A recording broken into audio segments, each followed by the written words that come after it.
Hello student, स्वागत है आपका एक और नए वीडियो में। आज हम झुम्पा लाहिरी की short story the treatment of Bibi Haldar की समरी और एनालिसिस को अच्छे तरीके से समझ रहे हैं। ये short story interpreter of melodies इस बुक कलेक्शन से ली गई है। तो ये जो बुक कलेक्शन है इंटरप्रेटर ऑफ मेलोडीज, ये झुम्पा लाहिरी ने 1999 में लिखा था। ये बुक कलेक्शन तब पब्लिश हुआ था और the treatment of Bibi Haldar इस बुक कलेक्शन की 9 कहानियों में से एक है।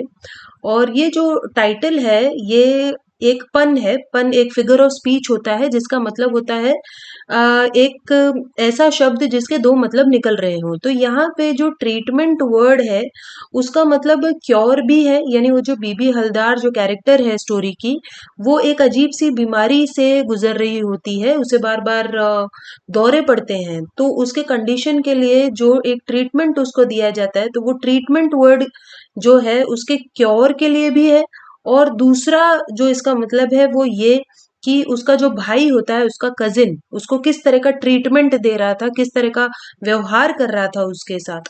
तो how she is treated by her cousin and her community. तो यहाँ पर ये जो ट्रीटमेंट शब्द है टाइटल में, इसके दो मतलब हैं। तो हमसे ये क्वेश्चन पूछा जा रहा है, we are asked to determine whether her treatment is just better treatment. हमें ये क्वेश्चन पूछ रही है राइटर कि क्या बीबी हलदार के साथ जो ट्रीटमेंट हो रहा था, व्यवहार हो रहा था, वो सही है या नहीं है। तो इस तरीके से इस शब्द के दो मतलब हैं। अब चलिए हम लोग इस शॉर्ट स्टोरी की समरी को अच्छे तरीके से समझते हैं और उसके बाद फिर एनालिसिस को समझेंगे। तो बीबी हलदार करीब 29 इयर्स ओल्ड एक औरत होती है जिसे एक अजीब सा एलिमेंट यानी अजीब सी बीमारी होती है। उसके ऊपर बहुत सारे टेस्ट होते हैं, बहुत सारे ट्रीटमेंट्स उसे देने की कोशिश की जाती है, लेकिन इससे कोई फायदा नहीं होता। उसे कहा जाता है कि तुम अपने सर के बल खड़ी रहो और तुम गार्लिक मत खाओ यानी लहसुन मत खाओ, एग योक्स को पियो, दूध में मिलाकर, अंडे को फेंट कर दूध में मिलाओ और उसे पियो। फिर कहते थे कुछ लोग कि यानी डॉक्टर्स कि आप वजन बढ़ाओ, कुछ कहते थे वजन घटाओ, लेकिन उससे कुछ भी नहीं हुआ। और उसे बार बार वो फिट्स दौरे आते रहे, वो किसी भी मोमेंट पे आ जाते थे। और इसी वजह से उसे, उसका जो भाई है, एल्डर कजिन है, यानी उसका जो बड़ा भाई है, बड़ा एक कजिन होता है उसका, वो उसे अपने घर में कैद करके रखता है, वो और उसकी पत्नी। और बीबी हलदार को वो जो उसका कजिन है वो एक काम देता है। उसका एक कॉस्मेटिक स्टॉल होता है, क्रीम पाउडर वगैरह वो बेचता है, और उसी का जो स्टॉक वगैरह है, कौन सी चीज कितनी है, कौन सी चीज खत्म हो गई, इस तरह का स्टॉक रखने की जिम्मेदारी उसने अपनी बहन बीबी को दे रखी थी। और ये जो बीबी हलदार है, उस गांव की सारी औरतें उसकी देखभाल करती हैं, इसीलिए क्योंकि सभी को पता होता है कि इसको फिट्स आते हैं, इसको दौरा आता है, वो भी कभी भी आता है। She is provided only meals and a room and a length of cotton to replenish her wardrobe each year। तो उसका जो भाई है वो उसकी ठीक तरीके से केयर नहीं करता है, उसे बस वो तो थोड़ा बहुत खाना देता है, एक कमरा दे देता है, और कपड़े के नाम पे बस उसे साल में बस एक ही कपड़ा मिलता था। और इसके बदले में वो पूरी दुकान में झाड़ू पोछा लगाती थी और सोचती रहती थी कि उसका ये नसीब क्यों है, ऐसा इतना बुरा नसीब क्यों है। वो अपने नसीब को हमेशा कोसती है, कर्ज करती है और हमेशा अकेली रहती है, जेलस होती है आसपास की सारी जो वाइफ्स हैं, मदर्स हैं, यानी बाकी औरतों से, कि उसे ऐसा मौका क्यों नहीं मिला किसी की पत्नी या माँ बनने का। तो सारी औरतों को ऐसा लगने लगता है कि शायद उसे एक आदमी की ज़रूरत है, तभी उसके जो दौरे हैं वो जाएँगे और वो ठीक होगी। और जब ये औरतें उसे अपनी शादी का सामान दिखाती थी, तो बीबी कहती थी और सोचती थी कि उसकी शादी कैसी होगी। लेकिन उसे पता था कि उसकी शादी कभी नहीं होने वाली है, और इसीलिए वो इनकंसोलेबल यानी बहुत दुखी हो जाती थी। औरतें उसे शांत करने की कोशिश करती थी, कोई शॉल ओढ़ाती थी, कोई उसका चेहरा धोती थी, उसके लिए नए कपड़े लाकर उसे देती थी, लेकिन इसका कोई फ़ायदा नहीं होता था। और एक बार उसे एक बहुत ही ज़ोरदार फिट, वॉयलेंट फिट, यानी फिर से एक दौरा आता है, जिसकी वज़ह से उसका कज़िन, जिसका नाम हलदर होता है, वो उसे पॉलीक्लिनिक लेकर जाता है, यानी कि एक डॉक्टर के पास जाता है, और वहां पर जो डॉक्टर होता है वो एक रेमेडी यानी कि एक उपचार बताता है। वो बताता है कि अपनी बहन की शादी कर दो, रिलेशंस विल काम हर ब्लड। रिलेशंस यानी कि जब उसके किसी इंसान के साथ यानी कि किसी आदमी के साथ संबंध हो जाएंगे, उसकी शादी हो जाएगी, तो वो अपने आप ठीक हो जाएगी। तो बीबी तो बहुत खुश हो जाती है इस बात से, क्योंकि वो हमेशा से शादी करना चाहती है, और वो अपनी वेडिंग वगैरह प्लान करने लग जाती है, अपने आप को प्रिपेयर करने लग जाती है। लेकिन हल्दर और उसकी जो पत्नी है, वो इस बात से खुश नहीं होते और इस पॉसिबिलिटी को डिसमिस कर देते हैं। और वो लोग सोचते हैं, खास तौर पे जो हल्दर की पत्नी है, वो कहती है कि ये 30 साल की हो गई, इससे कौन शादी करेगा। और इसे एक औरत के जो भी स्किल्स होती हैं, जो भी एक औरत को आना चाहिए, वो कुछ भी इसे काम भी नहीं आता है। ना इसने कोई पढ़ाई लिखाई की है, और ना ही ये टीवी देखती है। She has not been told how to pin a sari. ना इसे साड़ी पहनना आता है, ना खाना बनाने आता है।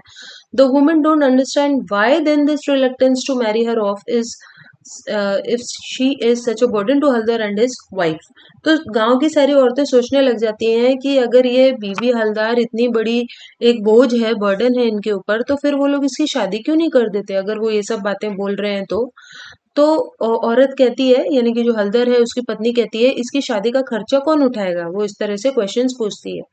तो एक सुबह एक डोनेटेड साड़ी यानी कि किसी की पुरानी साड़ी बीवी पहन लेती है, और हल्दर से कहती है कि मुझे फोटोग्राफ खिंचवाने के लिए फोटोग्राफर के पास ले चलो, ताकि मेरी फोटो को यहाँ वहाँ दिया जाएगा बैचलर्स को, ऐसे लोगों को जो जिनको दुल्हन की तलाश है। लेकिन जो उसका भाई है हल्दर, वो मना कर देता है। ही से she is a Ben for business, a liability and a loss. तो वो उसे भली बुरी बातें कहता है। वो कहता है कि तुम बिजनेस के लिए बहुत बुरी हो, तुम एक लॉस हो, एक बोझ हो, लाइबिलिटी हो, एक जिम्मेदारी हो। तो बीबी को बहुत गुस्सा आता है, और वो दुकान का जो सामान है वो बेचना वगैरह बंद कर देती है, काम नहीं करती है वो दुकान में। और हल्दर की वाइफ के बारे में वो गॉसिप यहाँ वहाँ करने लग जाती है। तो उसे शांत करने के लिए हल्दर यानी उसका जो भाई है, वो पेपर में एक एड देता है, और कहता है कि एक लड़की मौजूद है जो शादी करना चाहती है, लेकिन वो अनस्टेबल है। तो उसको पता है कि अगर वो इस तरह की बातें लिखेगा तो कोई भी उसकी बहन से शादी करने के लिए नहीं आगे आएगा। इसके लिए वो लिख देता है एड में कि ये जो लड़की है वो अनस्टेबल है, यानी इसे कभी भी दौरे आते हैं, ऐसा। तो उसे पता था कि कोई भी परिवार आगे नहीं आएगा, रिस्क नहीं लेगा।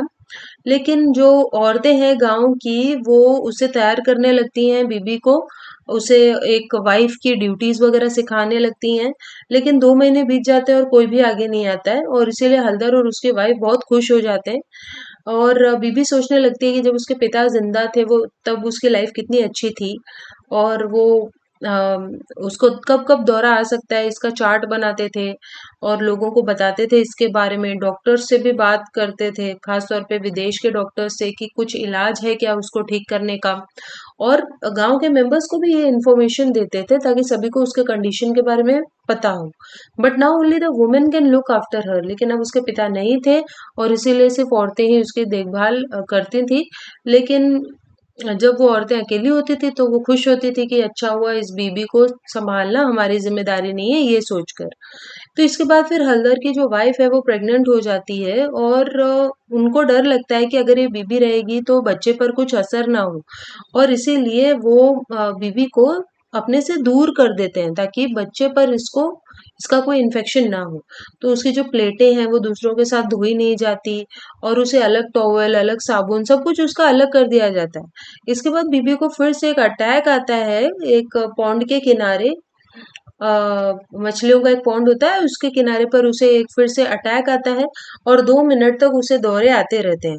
इसके बाद गांव के सभी आदमी जो हैं वो उसे घर ले जाते हैं, ताकि वो आराम कर सके, और उसे टैबलेट्स वगैरह दी जाती हैं। लेकिन हल्दर और उसकी जो पत्नी है वो उसे अंदर नहीं आने देते, और फाइनली बीबी को जो है स्टोर रूम में सोना पड़ता है उस दिन रात को। After a difficult birth finally फिर जब हल्दर की वाइफ जो है एक बेटी को डिलीवर करती है तब ये सब चीजें और बढ़ जाती हैं और वो बीवी को बिल्कुल भी अपनी बेटी के पास नहीं आने देते। बीबी स्लीप्स इन द बेसमेंट और उसे वो लोग स्टोर रूम में ही सोने के लिए कहते हैं और लड़की के पास कभी नहीं आने देते। शी सफर्स मोर और उसे बार बार इसीलिए बीबी हल्दर को दौरे आते रहते हैं। तो जो औरतें हैं वो इस बात को बार बार उठाती हैं और उसके भाई से कहती भी हैं, लेकिन वो मानता नहीं है। वो जो कजिन हल्दर है वो मानता नहीं है और इसी वजह से जो औरतें हैं गांव की वो कहीं और से सामान लेने लगती हैं और इस तरीके से वो जो कजिन है उसकी दुकान के सारे कॉस्मेटिक्स बहुत जल्दी एक्सपायर हो जाते हैं। फिर ऑटम का सीजन आता है जब हल्दर की जो बेटी है वो बीमार पड़ जाती है और इसलिए भी बीवी को ब्लेम किया जाता है कि तेरी वजह से ही हमारी बेटी बीमार हो गई है। और फिर से बीबी को स्टोर रूम में भेज दिया जाता है और वो किसी से भी बातचीत नहीं कर पाती और ना ही अपने लिए हस्बैंड ढूंढ पाती है। उसके बाद फिर साल जो है वो खत्म होने को आता है और जो हल्दर है उसका जो काम है वो बिल्कुल ही ठप पड़ चुका था क्योंकि कोई भी उसके दुकान में नहीं आता था, इसीलिए क्योंकि वो अपनी बहन को बहुत बुरी तरीके से ट्रीट कर रहा था और इसीलिए वो अपनी फैमिली के साथ कहीं और चला जाता है रहने के लिए और बीबी के पास कुछ पैसे छोड़ देता है थोड़े से बस, और बाकी वो कोई भी उसके साथ रिश्ता नहीं रखता। There is no more news of them, उनके बारे में कुछ पता नहीं चलता कि वो कहाँ गए। और उसके बाद फिर जब वो एक दूसरे रिलेटिव को चिट्ठी लिखती है बीबी, तो पोस्ट ऑफिस की तरफ से वो लेटर वापस आ जाता है ये कहते हुए कि वो एड्रेस मिला ही नहीं। तो इस तरीके से अब बीबी का कोई भी नहीं होता है और जो गांव की औरतें हैं वही उसका ध्यान रखने लगती हैं। वो स्टोर रूम में आती हैं और अपने बच्चों को भेजती हैं उस घर में खेलने के लिए, खास तौर पे छत पे खेलने के लिए, ताकि वो लोग ध्यान रखें कि उसको कहीं दौरा तो नहीं आ रहा है ऐसा। और फिर रात को लेकिन जो बीबी है वो अकेली पड़ जाती है और वो हैगाड़ यानी एक पागलों की तरह हो जाती है, दुखी हो जाती है और वो वहीं छत पर घूमने लगती है, कभी आंगन में घूमने लगती है, लेकिन वो अपना घर छोड़कर, खासतौर पे रूफ को छोड़कर कहीं जाती नहीं है। इन स्प्रिंग उसके बाद फिर स्प्रिंग का सीजन आता है यानी वसंत ऋतु आती है और जो औरतें हैं वो देखती हैं कि एक डब्बे में वॉमिट है यानी कि उल्टी किया हुआ है किसी ने। और औरतों को पता चलता है कि बीबी जो है वो प्रेग्नेंट है और वो लोग पता करने की कोशिश करते हैं कि उसको किसने प्रेग्नेंट कर दिया। बट बीबी स्टोर रूम में टाइडी, लेकिन बीबी का जो स्टोर रूम है वो पहले की तरह ही होता है और वो भी बताती नहीं है औरतों को कि उसके उसके होने वाले बच्चे का बाप कौन है। वो कहती है कि मुझे कुछ भी याद नहीं। The women help her carry her son to term, लेकिन वो जो औरतें हैं वो उसकी मदद करती हैं और 9 महीने तक उसका जो बच्चा है उसके पेट में रहता है और फाइनली जब वो पैदा होता है तो औरतें उसे सिखाती हैं कि बेबी की केयर कैसे करनी है। और अब अब क्योंकि वो अकेली नहीं थी, उसका बेटा भी आ चुका था इस दुनिया में, इसीलिए जो बेबी हल्दर है वो अपने कजिन हल्दर की जो दुकान है उसको फिर से खोलती है और पुरानी क्रीम्स और सारे सामान को फिर से दुकान खोलकर वो बेचने लगती है। औरतों के बीच ये बात जो है फिर से फैल जाती है और धीरे धीरे उसका सामान बिकने लगता है और वो एक इंडिपेंडेंट औरत हो जाती है और स्टॉल से उतने पैसे वो कमाने लगती है ताकि वो अपने बेटे को बड़ा कर सके। For years the woman try to sniff out who had disgraced Bibi, तो सालों तक लोग ये पता करना चाहते हैं, खासतौर पे औरतें, कि उस बच्चे का पिता कौन है, किसने बीवी का रेप किया था या ये सब किया था, लेकिन उसका कोई फायदा नहीं होता। The one fact they could agree upon is that Bibi seem to be cure. लेकिन इन सारी चीजों से एक अच्छी चीज जो हुई थी वो ये कि बीबी अब हमेशा के लिए ठीक हो गई थी, यानी इंडिपेंडेंट होने की वजह से, काम करने की वजह से अब वो पूरी तरीके से ठीक हो गई थी, ऐसा लगने लगा था। अब चलिए हम लोग इस शॉर्ट स्टोरी के एनालिसिस को समझते हैं, यानी स्टोरी में एग्जैक्टली क्या बता रही है राइटर। तो स्टोरी में जेंडर रोल्स को दिखाया गया है कि कैसे आदमियों का एक दबदबा है उस गांव में और औरतों को ज्यादा कुछ करने नहीं दिया जाता। The opinion that Bibi can be cured not by medicine but by man is indicative of the male dominance. तो ये जो ओपिनियन है सभी के बीच कि भाई इसको कोई दवाई की जरूरत नहीं है इसके कंडीशन के लिए, बल्कि एक आदमी की जरूरत है यानी शादी की जरूरत है, इससे हमें पता चलता है कि उस गांव में कितना ज्यादा मेल डोमिनेंस था। और एंटिकेटेड मेंटेलिटी ऑफ द विलेजर्स, यानी उस गांव के जो गांव वाले हैं उनकी कितनी पुरानी सोच है। There is much discussion about how Bibi is not a women. इसके अलावा बहुत से लोगों को ये भी लगता है कि बीबी एक औरत नहीं है। जस्ट बिकॉज उसे कुकिंग नहीं आती, स्विंग सिलना नहीं आता, औरत होकर आदमी को प्लीज करना नहीं आता, तो लोग सोचते हैं कि वो औरत नहीं है। तो लोगों को ये लगता है कि एक्चुअल औरत एक बायोलॉजिकल औरत वो होती है जहाँ पर उसे आदमी और बच्चों की देखभाल करने आती हो। तो बीबी की जो स्टोरी है, उस पूरी स्टोरी को औरतें ही नरेट कर रही हैं और औरतें ही उसकी देखभाल करती हैं।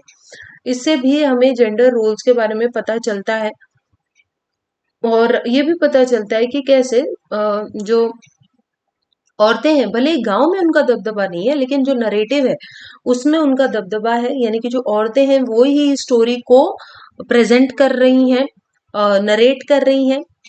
ये हमें इस बात से भी पता चलता है कि जब बीबी का भाई उसकी देखभाल नहीं करता है, तो नाराज़ होकर औरतें उसकी दुकान पर जाना ही छोड़ देती हैं और इस वजह से वो पूरी तरीके से बर्बाद हो जाता है। इससे हमें पता चलता है कि औरतों के पास कितना पावर होता है और वो चाहें तो किसी को बना भी सकती हैं और बिगाड़ भी सकती हैं। और स्टोरी के एंड में भी हमें ये दिखता है कि the child's lack of a father, कि वो जो बीबी का जो बच्चा है, उसका कोई पिता नहीं है। यानी कि जो पिता है वो सामने नहीं आता और स्टोरी में पता ही नहीं चलता है कि पिता कौन है, लेकिन उससे कोई फर्क नहीं पड़ता है उस बच्चे को, क्योंकि उसकी देखभाल करने वाली वो सारी औरतें थी। The whole village of mothers, यानी कि पूरा गांव, और यानी कि पूरे गांव की जो औरतें हैं वही उसकी माँ थी, इसीलिए उसे फादर की जरूरत ही नहीं है। After the child Bibi has no choice but to put her life together. तो जैसे उसका बच्चा पैदा होता है, उसके ऊपर एक जिम्मेदारी आती है और वो समझ जाती है कि उसे अपनी जिंदगी की जिम्मेदारी खुद लेनी होगी और उसे किसी आदमी की जरूरत नहीं है इस चीज के लिए। और जैसे उसे जिम्मेदारी मिलती है, वो कंट्रोल खुद उठाती है और अपने कजिन को गलत साबित कर देती है। तो इससे हमें पता चलता है कि उसे बस चांस लेने की जरूरत थी और अपने आप को ट्रस्ट करने की जरूरत थी। तो इससे हमें पता चलता है कि कैसे अगर इंसान एक इंडिविजुअल सोच ले तो वो सब कुछ कर सकता है और औरतों के अंदर भी कितनी पावर छुपी हुई है, ये हमें इस स्टोरी से पता चलता है। तो आई होप आपको इस स्टोरी की समरी और एनालिसिस समझ में आया होगा। सो चलिए हम मिलते हैं नेक्स्ट वीडियो में, तब तक के लिए बाय।